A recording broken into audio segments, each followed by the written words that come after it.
Bayden hökuməti əgər Xitay bilan bo'ladigan iqtisodiy söhbətdə Xitayni özü vədə qılğan Amerika tovarları, energiya və mülazimətlərini setib alışqa qoyil qılmasa, o halda Xitayğa yangi tamojna beji jazosi qo'yadi ekan. Oshkorlanishicha, Xitoy Amerikaning sobiq prezidenti Donald Trump mezgilida yo'lga qo'yilgan birinchi bosqichlik savdo kelishimiga asosan Amerikadan import qilingan mallarni ko'paytirganligi haqida va'dasida turmagan bo'lib, 200 milliard dollarlik setib olish nishonining 60% mi o'rindalmagan ekan. Rossiya prezidenti Vladimir Putin Qozog'iston prezidenti Qosim-Jomart To'qayev bilan ko'rishgan bo'lib, ikkilan bu yil yanvarda Qozog'istonda yiqilg'i bahosining o'sishi sababidan kelib chiqqan voqealarni muzokara qilgan.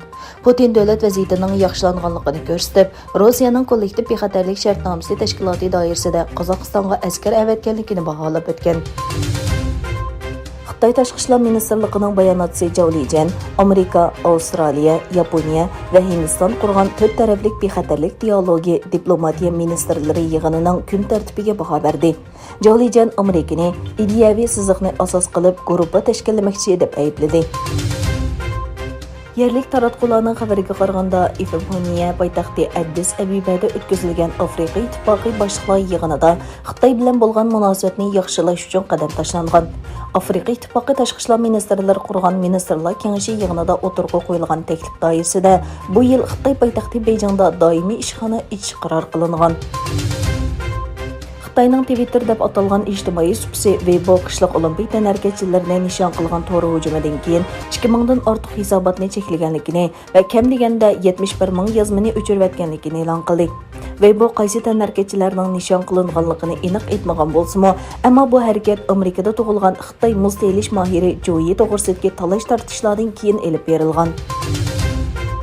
Germaniya Tashqi ishlar ministri Annalena Baerbock Isroilning ishg'ol qilingan rayonlardagi yangi qonunsiz o'ltiroq rayonlarining ziyonli va xalqaro qonunga zid ekanligini aytdi va Isroiliya Falastin masalasidagi ikki davlatlik hal qilish chorasini ta'kidladi.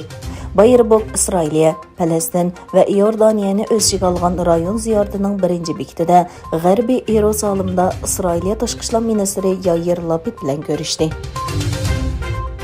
Beyjing qishloq olimpiyada Uyg'ur tanarkachi qizning mash'al ko'targanligi xalqaro jamoat fikrining diqqat nuqtasi bo'lib o'tgan bir mezgilda 2008-yildagi Beyjing olimpiyada mash'al ko'targanlardan ba'zilarining lagerda yoki turmada ekanligi ijtimoiy axborot vositalarida o'tirib qo'yildi.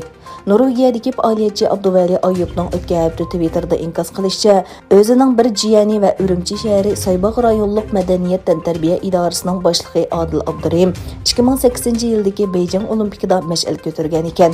Lekin ularning ishkilisi hozir tutqunda ekan.